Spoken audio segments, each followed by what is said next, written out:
Hola a todos. El día de hoy, pues la idea es hablar un poco acerca de cómo se han dado los procesos económicos de África en un contexto de largo plazo. Esto pues debido a que generalmente nosotros desde Colombia, desde Sudamérica y generalmente desde Latinoamérica, no tenemos un gran conocimiento acerca de cómo se han dado los procesos históricos en el continente africano. Eh, Siento que la mayoría de nosotros, pues, no conocemos mucho sobre la historia de África. Si acaso habremos aprendido sobre, qué sé yo, sobre las pirámides, etcétera, pero cosas como muy por encima y no entendemos bien eh, por qué, digamos, África está como está. La idea de este video es como tratar de dar una explicación. Evidentemente, todo está abierto a debate. La historiografía, la historia económica, tienen como una tarea pendiente que es estudiar a África de una forma más detallada que permita comprender, como les mencionaba, estos procesos de largo plazo. Entonces, para empezar a hablar de África, pues es importante decir que es África. África es este gran continente atravesado por el desierto del Sahara, que tiene una gran variedad de climas y de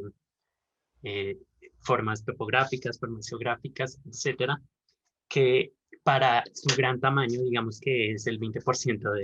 del espacio continental del planeta, tiene una población bastante pequeña, a pesar de que, pues, eh, en estos últimos tiempos, y bueno, esto viene de un proceso de antes, de décadas, se ha convertido en el continente con las tasas de crecimiento demográfico más altas, y pues esto permite como contemplar como planes a futuro y plantear problemáticas a futuros para el continente. Em, pero por el momento lo que nos interesa es eso, es saber que es un continente grande con una población no tan grande para la cantidad de masa continental que se presenta y que es una población bastante joven, digámoslo, es comparado con Europa, que viene con un envejecimiento progresivo, pues pasa todo lo contrario en África. También, pues evidentemente esto se ve por las tasas de crecimiento demográfico que hacen que la población cada vez sea más joven. Eh, en este momento, pues el continente cuenta con 54 estados soberanos, digamos lo que es bastante difícil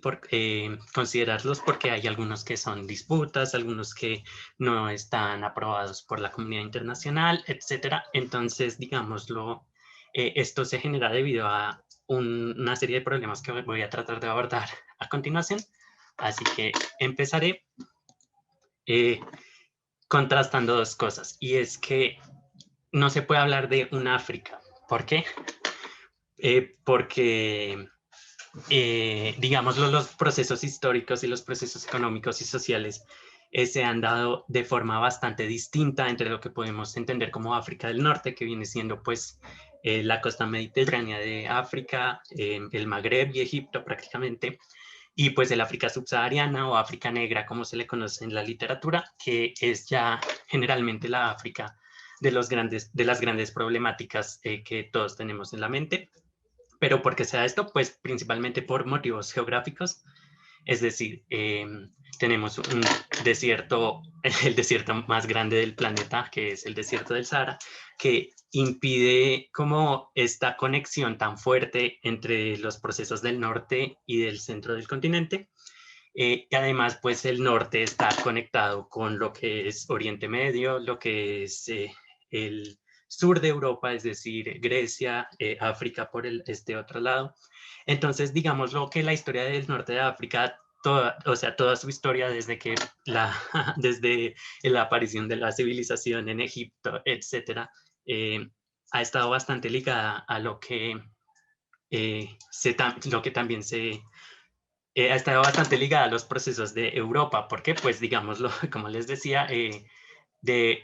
Egipto y de África sale la civilización y digamos de allí, de Egipto, nace Grecia y los procesos se van a gestar de la misma forma, sobre todo cuando el centro del mundo es el Mediterráneo, cuando allí es el epicentro de toda la actividad, de la mayoría de la actividad económica y política, etcétera, del mundo, pues del mundo conocido para los europeos en esa época, ese es otro debate, Pero bueno, el caso es que, digámoslo, está bastante ligada la historia de África del Norte a la historia de África hasta que llega el Islam, es decir, más o menos siglos 6, 7, 8, cuando como que se genera esta estructura, ¿no? Y mientras, como ya hemos visto en el curso, Europa se viene desvaneciendo prácticamente, el mundo islámico empieza a fortalecerse y entonces lo que es Egipto, lo que es el Cairo, va a empezar a tomar una importancia comercial que no se veía desde épocas pre-imperio romano. Pero bueno, ya me estoy yendo por los lados, creo que eh, pues más o menos entonces se entiende por qué los procesos son distintos en África del Norte, una África árabe, mientras que, digamos, para los europeos el África subsahariana es un mundo totalmente desconocido prácticamente hasta el siglo XV, cuando empieza la puja por la navegación, ¿no? Entre Portugal, España y otros países europeos. Entonces, en esta fase precolonial y en esta fase como pre-esclavismo, pre-invasión europea, el África subsahariana prácticamente se caracteriza por tener una cantidad de imperios, una cantidad de reinos y de etnias bastante diferenciadas. Digamos que es un ambiente geográfico bastante complicado y pues digamos que las potencias de la época tienen cierto nivel de desarrollo que pues más adelante se va a perder con el comienzo de los procesos que digamos son enmarcados en la literatura por iniciar como la decaída de África, por llevar hasta los problemas que conocemos hoy en día. ¿Por qué? Porque prácticamente cuando se empieza a colonizar y antes cuando podemos empezar a hablar de esclavismo y de saqueos, etcétera, se pierden todas las estructuras sociales que estaban preestablecidas y esto va a generar una cantidad de crisis pues bastante problemática. Pero entonces ahora podemos empezar a comprender, listo,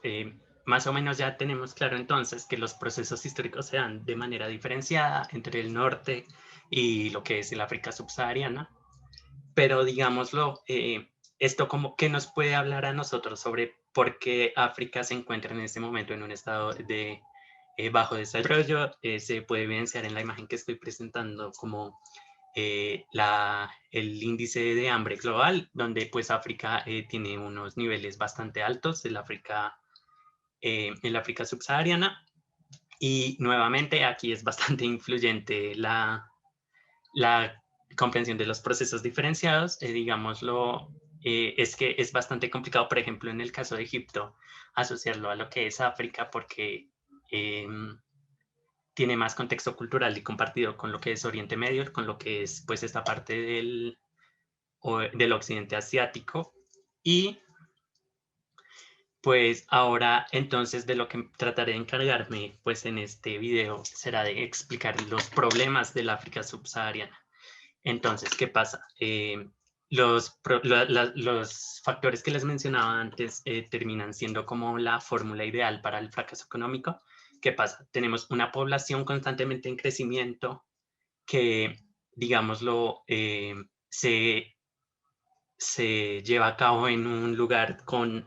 condiciones climáticas bastante difíciles, condiciones climáticas que no permiten garantizar alimentación, que no permiten garantizar eh, procesos agrícolas establecidos, digámoslo, fijos, sino que pues está bastante sujeto a sequías, etcétera. También es una zona con bastantes enfermedades endémicas que con sus condiciones precarias en aspectos como salud y cubrimiento de salud, por ejemplo, terminan generando altas tasas de mortalidad. Y finalmente unas instituciones débiles que vienen de un pasado colonial que, digámoslo, no deja que se establezcan como factores más propicios para una adecuada calidad de vida y un adecuado crecimiento económico. Esto pues voy a tratar de explicar a continuación por qué se da, porque se puede hablar de instituciones débiles, sobre todo en una época post-independencia del continente,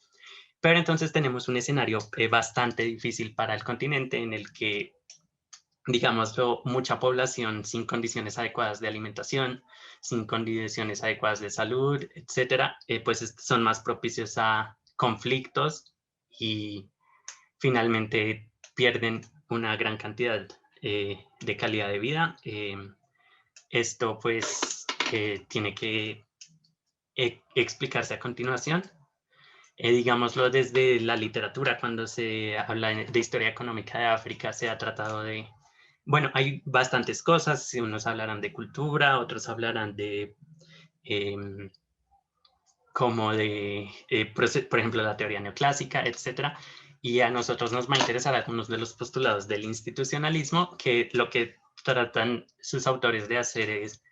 comprender cómo dos aspectos claves pueden explicar las condiciones de África en la actualidad. Estos factores van a ser el esclavismo y el colonialismo. Digamos, lo que se dan en unos procesos bastante complicados, y pues voy a comenzar. Bueno, empezaré entonces hablando del esclavismo. Digámoslo, es algo, no, o sea, cuando se da como el boom del esclavismo, es decir, con el descubrimiento del Nuevo Mundo, digamos lo que el esclavismo de africanos no era algo nuevo, era generalmente llevado a cabo a través de manos árabes, como es sabido, digamos, todos los imperios árabes han sido esclavistas, bueno, en esa época no, han sido esclavistas desde Persia hasta Egipto, hasta el Imperio Otomano, etc. Y digámoslo, una de las fuentes de estos esclavos venía desde el África subsahariana, entonces, digamos, era un proceso ya conocido, pero empieza a ser explotado bastante con el descubrimiento del Nuevo Mundo, cuando los portugueses empiezan a bordear África, cuando en América empiezan a generarse los problemas de el decaimiento poblacional, entonces necesitan mano de obra y África es el lugar clave para brindar dicha mano de obra. Pues es un proceso bastante doloroso para las comunidades de hoy en día, pero se dio a través de un proceso. Prácticamente, digamos que no es tanto de que Europa llegaba y conquistaba, sino que se generaba a partir de alianzas con los mismos reinos africanos. Es decir, existió una participación africana en el mercado de la esclavitud. Eran básicamente pues estas élites que se beneficiaban de los ingresos que les daba proveer esta población esclava. Entonces, digámoslo, se pueden contrastar estos dos aspectos en un análisis ex post. Unos dirán, la esclavitud, el principal problema que deja la esclavitud en África es la grave crisis en mano de obra, porque no hay población, es decir, no hay quien trabaje los factores de capital, pero esta crisis también se contrasta, digamos, con algún aspecto positivo que termina siendo los ingresos que les daban a las élites la prestación de estos esclavos. Digámoslo, hasta el año 1804, si no estoy mal, Gran Bretaña finalmente prohíbe el comercio transatlántico de esclavos. Entonces, ¿qué pasa? ¿Qué va a pasar con todo este sistema económico que se estaba dando? ¿Cómo las élites van a afrontar esto? ¿Cómo las sociedades que se habían estructurado a partir del esclavismo van a solventar esta crisis económica? Pues ya no están obteniendo ingresos, y digamos entonces se habla de lo que es una crisis de adaptación de este periodo en el que se buscan nuevas formas de comprender, nuevas formas de establecer estructuras y dinámicas económicas. Pero, digámoslo, una vez se prohíbe, digamos, por la mayoría de Europa, empieza a ser prohibida la esclavitud, el comercio transatlántico, no pasa lo mismo hacia el Índico, es decir, hacia el mundo islámico prácticamente. Entonces, estos procesos de transición de unas economías esclavistas a unas economías agrarias va a verse primero en el África oriental, mientras que va a ser un proceso bastante tardío para el África occidental. Entonces, mientras en África Oriental se empiezan a gestar estos nuevos sistemas económicos basados totalmente en la agricultura y en la expansión de la mano de obra libre, el África Occidental va a seguir siendo como un lugar de explotación de esclavos que serán transportados en caravanas hacia el mundo islámico. Principalmente, la idea era llegar a puertos en el Océano Índico y al Cuerno de África. Entonces, mientras se daban estas caravanas, pues se permitía como cierta comercialización, es decir, acordémonos un poco lo que vimos cuando vimos cruzadas, de cómo terminaron siendo como un estímulo económico, pues cuando se dan estos viajes, estos trayectos largos y constantes, pues empiezan a fomentar la dinamización económica en las zonas por donde por donde atraviesa la caravana. Pues digamos, esto va a terminar generando también diferencias en los procesos en los que eh, como que se organiza nuevamente la economía en el oriente y en el occidente africano.